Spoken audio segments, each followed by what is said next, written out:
muveeyo abaami n'abakyala abavubuka n'abatenyo gano ge mawulire gaffe ku ngoma nga gakusomerwa Ladies Like tuula kalira wuliriza nyumirwa amawulire. Wabaddewo enkyukakyuka mu byobufuzi mu Gambia ng'omukulembeze wa Yahya Jammeh agambibwa kuba ng'asudde ettawulo. Kigambibwa nti ono omukulembeze yali yalayira okubafuga paka Yesu bw'alidda. Jammeh yamwamula ku mukulembeze emyaka 2 egiyise ng'era okulonda okwali mu ggwanga lye kwe kwamutaasa. Ono agambibwa kuba nti yali anyigiriza ab'oludda oluwabula gavumenti naye nga yakkiriza ebyavudde mu kulonda ate Barrow ye yawangudde. Ono agasa ab'oludda oluwabula gavumenti wamu n'okusuubiza okutondawo emirimu n'enkyukakyuka mu ggwanga ng'era agamba bannaggana tebalina kubanga batunuulidde amawanga g'e Bulaaya ku buli kimu kyonna naye nga balina okwezimbanga eggwanga. Ebyamwami Yahya birabika nga byo bikyuse newankubadde nga jjukirwa olw'okuzuula eddagala lya Mukenenya era abadde asiba abo ababadde basuubirwa okuba abalogo ewamu n'okunyanya abo abali b'ebisiyaga naye ku luno ekifo kye waliwo akyeyazise ng'era asuubiza okukuuma obutebenkevu mu ggwanga ewamu n'okufunira abatuuze emirimu mu ggwanga. Mwami Barrow asuubiza okuva mu ntebe oluvannyuma lw'emyaka 3 okutuukiriza enkola ya demokrasiya ekintu eky'okulabirako mu mawanga ga Afirika. Bingi ebikyagenda mu maaso mu bwakabaka bwa Rwenzururu omusasi waffe Ras Judge katuwa ebisingawo.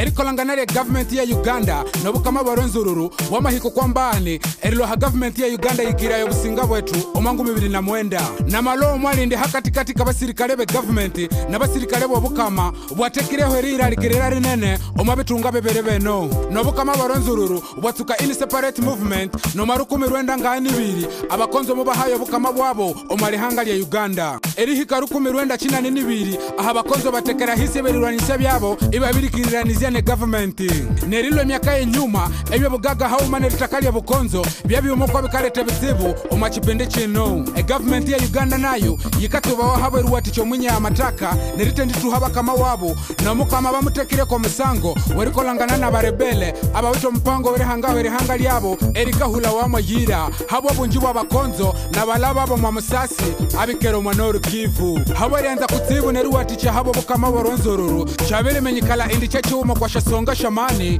okwalwa malwano n'abantu 10 babakabarawa eribya baberehola omu n'abapolisi n'abasirikale berihanga leno neriboherera omunyamakuru Joy Dorin Bira habo mwatse wahererayo kwa social media n'omusinga Charles Wizire mumbere mubakamutwalo mwangomo omajinja na Lufenya Police Station ahanyuma yerebanike mbereshe Chief Magistrates Court oma district ye Jinja nerunzerero mwabyosi omusinga matwalibwa kwa rimandi erihike Desemba 2013 ahabo musango wa musomerawo bwo butsindi aliliryo eribuliri yari kinaende mbere Ninja Ras Judge erilo kwa Newsbeat webale nnyo Ras Judge nago gatutuusaako.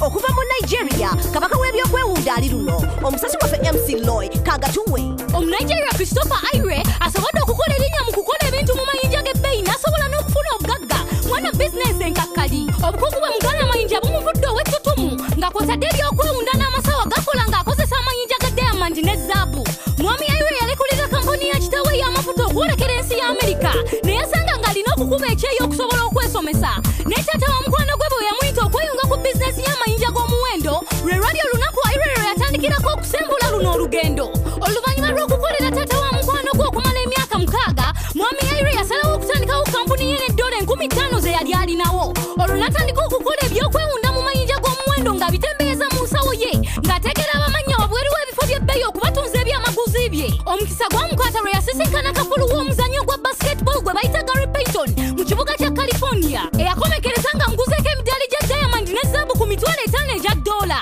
Okuva ku olwo mwami Aire yeeyonerwa abamanya ne babinojjo okuva ku bayimbi ne bannabyabufuzi paka ku bazannyi ba firimu ne bannamizannyo. Era mwami Aire ye yasooka okwolesa amayinja g'omuwendo ng'omusono ku runway ku mwoleso gwa New York Fashion Week era n'agenda mu byafaayo. Tekyakoma ku ekyo n'akola n'essaawa ezigulibwa akakadde kamu $1 okuva ku kikomo kye yakola ekibalibwamu akakadde kamu mu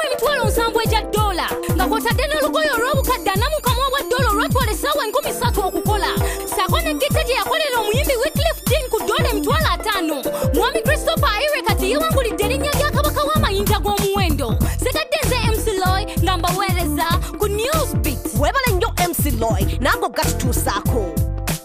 ngera Trump bwe yagamba okuzimba ebisenge kulabika kwe kuliko era wakati wa Kenya ne Somalia ekisenge kitandise okuzimbibwa kampani y'Abayisirayiri ey'obukumi ekiri mu nta ngera bano baajaganya oluvannyuma lwa Trump okuwangula obutabanguko bweyongedde mu nsi yonna ngera amawanga gassizzaamu amaanyi okukuuma ensalosalo zaago kino ekisenge kya kilomita 3 ku nsalosalo za Kenya ne Somalia kiwedde ngera kikoleddwa mu ssengengo obugirita amayinja n'enkokoto minisitule ekuuma ebyobugagga by'eggwanga ekitaddemu amaanyi okuziyiza Abasomalia ab'esonga Kenya ewatali abakuba ku mukono Kenya esazeewo okuzimba ekisenge kino oluvannyuma lw'okulumbibwa kwa ssettendekero ya Garissa ngera abantu abasoba mu 140 be balusuulamu akaba okuva olwo Kenya n'esalawo okuteekamu amaanyi mu kukuuma ensalosalo zaayo ng'ezimba ekisenge kino bano bamaliriza okuzimba ekisenge kya kilomita 3 ngera basuubirwa okutuuka ku kilomita 3 mu myezi 4 amagye ga Kenya gali mu n'amagye ga Somalia okulaba ng'omulimu guno gukuba bulungi mu mirembe Kenya ekyeraliikiridde okulumbibwa kw'abatujju ba Al-Shabaab ng'era ebyafaayo biraga nti ebisenge si ekyokuddibwamu eri abatujju ng'era balina okumanya ensonga lwaki okusobola okukigonjoola kuba abatujju bo bakyetala